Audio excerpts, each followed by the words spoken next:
নারায়ে তাকবীর আল্লাহু আকবার বইলে আপনি তারপরটা কি কইতেছেন? মানে কি ভাষা! এই লিডার খ্যাত কোন ধর্ষক আছে রে? এই ধর্ষকের নাম কে? ধর্ষকের নাম কে? ধর্ষক ধর্ষক। এটা স্লোগানের ভাষা বা এটা কি দাবি, কার কাছে দাবি করছে তাহলে তারা? প্রধানমন্ত্রী তারেক রহমান, তাকে নিয়ে স্লোগানটা দেওয়া হয়েছে এবং যে ভাষাগুলো ব্যবহার করা হয়েছে এখানে। ধর্ষকের নাম কে? ধর্ষকের নাম কে? ধর্ষক। যদি রাষ্ট্রে আপনার কোনো অন্যায় অনিয়ম হয়, সাধারণত রাষ্ট্রের কাছে অথবা সরকারের কাছে, প্রধানমন্ত্রীর কাছে আমরা বিচার চাই, বা আইন শৃঙ্খলা বাহিনী, প্রশাসন। সাধারণত আগে হইতে যে প্রশাসন জবাব চাই, এটা কিন্তু স্লোগানের ভাষা ছিল রাজনীতিতে দীর্ঘদিন ধরে। তার কাছে জবাব চাইতো, প্রধানমন্ত্রীর কাছে জবাব চাইতো। কিন্তু আপনি যেই ভাষা ব্যবহার করতেছেন, এটা আপনি করতে পারেন কিনা আমি জানি না। যদি বলেন যে হ্যাঁ এটা আপনার স্বাধীনতা বা এটা আপনার বাক স্বাধীনতা বা এটা গণতান্ত্রিক অধিকার, তাহলে এই ধরনের শব্দ দূষণ, পরিবেশ দূষণ, অশ্লীল, নোংরা, আজে বাজে শব্দ প্রয়োগ করার জন্য, ব্যবহার করার জন্য, পরিবেশ দূষণ করার জন্য, সমাজ দূষণ করার জন্য, সমাজে যারা নাগরিক, যারা এগুলো বিরক্ত হয়, তাদেরও তো নাগরিক অধিকার আছে। এখন এইসব ছেলেমেয়েদের ওদের বাবা মা হয়তো ওদেরকে সেই শিক্ষাটা দিতে পারে নাই, এই জন্য ওরা যা তা, যাকে তাকে যা তা বলতে পারতেছে। এগুলো আবার সামাজিক যোগাযোগ মাধ্যমে ভাইরাল হচ্ছে। এখন ওদের বাবা মা যে যারা করতে পারে নাই, তাহলে ওদের যারা বয়সে বড়, যারা নাগরিকরা আছে, যারা মনে করেন যে নাগরিক অধিকার খর্ব হচ্ছে, তারা কি ওদেরকে ধৈর্য মুখটা সেলাই করে তো দিতে পারে নাকি? সেটা তো পারা যায়। ওটা তো আর ধরেন হলো না, একটা ঠ্যাং ব্যাং ভাঙলে সেটা হয়তো আবার আরেকটা ফৌজদারি অপরাধ হয়, ওইটা না। যেহেতু ওদের শিক্ষাটা দরকার হচ্ছে, ছোটোবেলায় আমাদের বলতে তোর মুখ সেলাই করে দেবো যদি বেশি কথা কষ্ট, এরকম বলতো না গ্রামের মুরব্বীরা, অভিভাবকরা অনেকেই বলতো, স্যাররাও কিন্তু বলতো, এই খালি ফটফট করে কথা কষ্ট, মুখ সেলাই করে দেবো, কিন্তু এরকম এরকম বলতো না।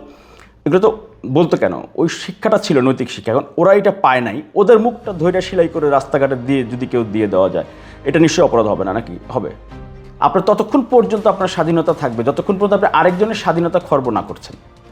বোঝেন নাই?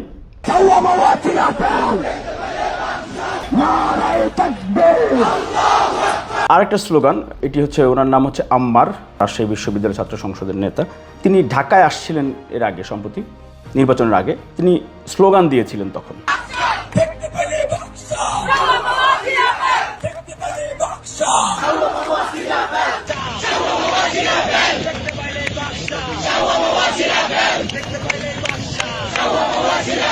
আমি একজন মুসলমান হিসেবে বোরখা পরা, টুপি দাড়িওয়ালা, হুজুর মানে হিজাব পরা যারা মা বোনেরা থাকেন, ভাইয়েরা থাকেন, দাড়িওয়ালা মুরব্বী, টুপি মাথায় পাঞ্জাবি পরা থাকেন যারা, এদেরকে ছোটোবেলা থেকে আমরা মানে দেখলেই একটু মাথা নিচু করে সম্মানের জায়গাটা চলে আসে।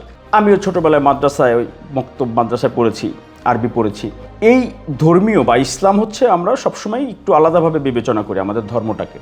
সেইখানে এরকম স্লোগান দেওয়া যায় কিনা, এবং সেখানে আমার মা বোনেরা বোরকা হিজাব পরা, সেই জায়গাতে এই ধরনের স্লোগান, এটা আপনি উচ্চারণ করতে পারবেন কিনা?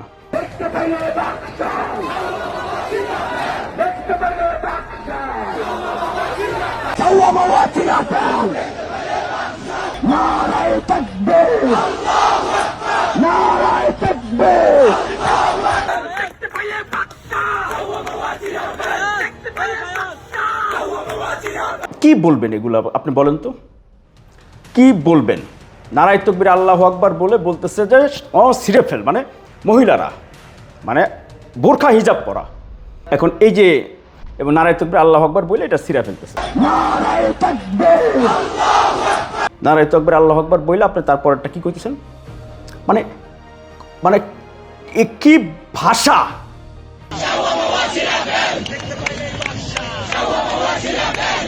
এরা আবার ইসলাম ধর্মের নাম ব্যবহার করে রাজনৈতিক সংগঠন, আবার কি বাহাদুরি, নীতি নৈতিকতা, ইনসাফ কায়েম, অমুক তমুক এগুলো বলে।